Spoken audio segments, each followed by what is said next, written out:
Indiana Yoga Studio, and I am very happy to be with you today to guide you through one of my favorite seated asanas, Bhardvarjasana.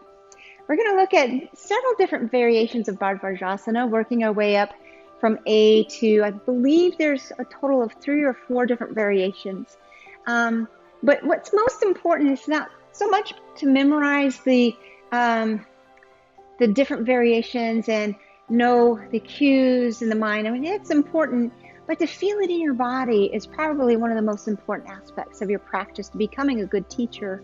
So you'll know how your students might be feeling in that same asana. So I invite you to spend the next few minutes with me to talk about Bhardvarjasana. Bhardvar was the name of one of the 7 most prominent rishis in ancient India, and this particular asana was named for him. And so to come into this, I usually start my students off in an easy seated position, and I also always check in with my students to make sure they don't have any knee or back issues. If they do have knee issues, I'll show you some things that can help protect their knees. If they've had knee replacements, they're usually good to go. They're just going to be tight. They're going to have some scar tissue that this will probably actually really help with. So without further ado, I'll go ahead and show you how to safely, slowly, mindfully get into Bhardvarjasana A. So this is where we can bring the left knee up and inwardly rotate the left thigh. And I'm going to make sure that both of my feet are nice and flexed, because when you flex the feet, that's going to stabilize the patella, stabilizing the whole knee joint, that hinge joint. So this is the Bhardvarjasana A. Once you do that, you're going to inhale, lift the spine, and exhale, twist to the right. Left hand goes over the right knee, right hand just behind the tailbone. And then once you feel settled, you're looking to the very right corners of the eye sockets. Then you're going to exhale, look to your right. So you're getting a twist in the cervical spine, twist in the thoracic spine, and that pelvis should be a little neutral. So we're just looking over that left shoulder, looking at the very left side of the eye sockets. Again, the different drishtis, the different gazes we have can affect the different parts of the brain. So never forget to cue the drishti and to cue the breath. Every time you inhale, you lift the spine. Every time you exhale, see if they can relax into it a little more. So to come out of this, I usually cue my students to just inhale, lift the spine, exhale, gently draw the belly back to center, head comes back to neutral. The second variation of this is Bhardvarjasana B, and before I do that, I'll go ahead and do the opposite side. It's really important to keep that dichotomy nice and balanced. So I usually have my students hold Bhardvarjasana anywhere from a half to a full minute. And this is usually in this portion of the sequence that's the warming up sequence. So again, I'm going to have my feet flexed and inhale, lift the spine, look up to the thumbs, shoulders go down the back to the ribs, and exhale, I'm going to twist to my left. Left hand goes behind. I'm going to look to the very left corner of the eye sockets.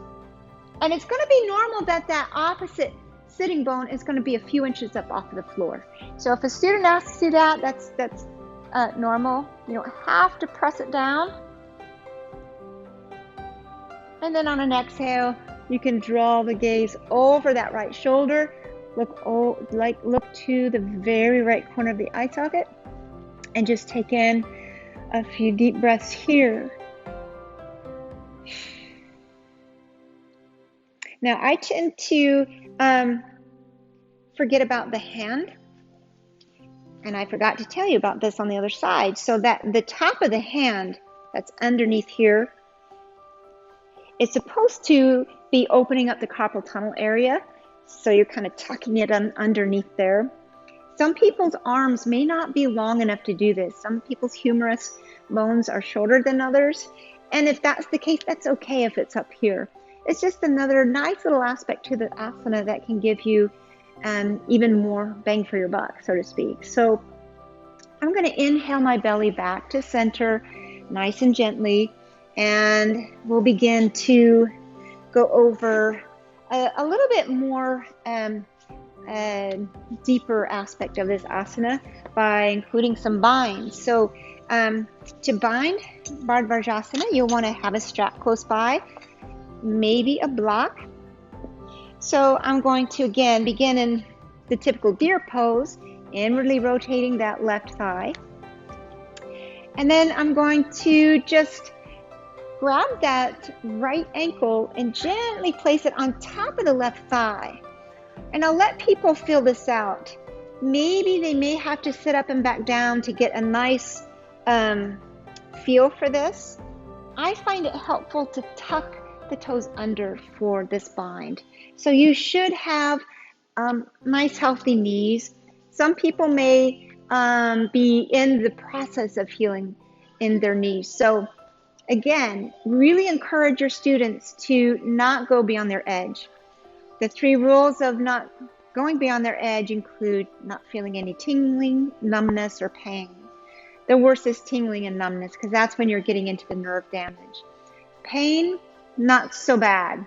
If they're feeling pain, that should signal to their brain, I need to get out of this. So they should be feeling an ooh, an ah, which is really nice, or an oh shit. And if they get to that oh shit, they need to get out of the asana. So for the comfort of this, sometimes I'll have students place a block underneath that knee that's just kind of dangling there. I find it helpful to have that top knee pointing more towards the front of the mat. I'm going to place that left hand underneath that leg and in between the block. I'm going to inhale that left arm up, twist to the left, and sweep that left palm behind me. Now here's the tricky part. I'm going to point my toes of that right foot. See if I can sweep that arm behind me far enough to grab that foot behind me. And then when things feel settled, you take in 5 to 6 breaths. You can look over that left shoulder, look to the very left corner eye sockets, and just breathe into this nice and deeply. Again, every time you inhale, you zip the spine up. Every time you exhale, you see if you can find that Sthiram Sukham quality, that steadiness and comfort. Energetically, this is affecting a lot of the chakras because we're literally wringing the spine out all the way up from the base all the way to the crown of the head. You can even close the eyes and look up to the third eye or to the left corner. So yogi's choice. I tend to like to look, bring my gaze to the center of the forehead for a lot of these poses, but the side is good too. So on an inhale, I'm going to release nice and gently. Nothing too herky-jerky about this. Always encourage your students to move nice and slowly. So you as a teacher should always do the same and gently come out of it as you talk your teachers through it. So I'm going to do the opposite side so that I can get a nice balance in this. So again, we're going to lift up that left ankle, slide that block underneath. And on this side, I'll demonstrate if they cannot reach one side from behind the back, have them place the strap over that foot. Maybe they want to try it first to see if they can do it. And if they can't, just tell them to place the strap over the foot. And I'll usually demonstrate it myself so that they'll feel more comfortable to try. So I'll just lay that there. I'm going to see if I can slide that left palm underneath, or the right palm underneath the left leg. I'm going to inhale, lift, exhale, look back, and then I'm going to feel around for my strap. So I may have to readjust here. And then exhale, look over that opposite shoulder. And we're just going to take in 5 to 6 deep breaths. I wouldn't hold it much longer for those that are just beginning this pose. This can be a little strenuous on the knees if they're not used to it. Usually the joints build up strength from a lot of these asanas, or they may be opening up with these asanas. So taking it low and slow is really important. So I'm going to inhale, bring it back to center, gently begin to unfurl, and I'm going to come into Sukhasana. So those are different variations of Bhardvarjasana. It's a beautiful twist that you can do either in the very beginning of warm-up or towards the end of class and cool down. I hope this video was helpful. Please leave any questions or comments down below, and if you could subscribe to our channel, that would be awesome. Thank you for joining me today, and thank you for allowing me to share this time with you when you could be anywhere in the world online. Namaste.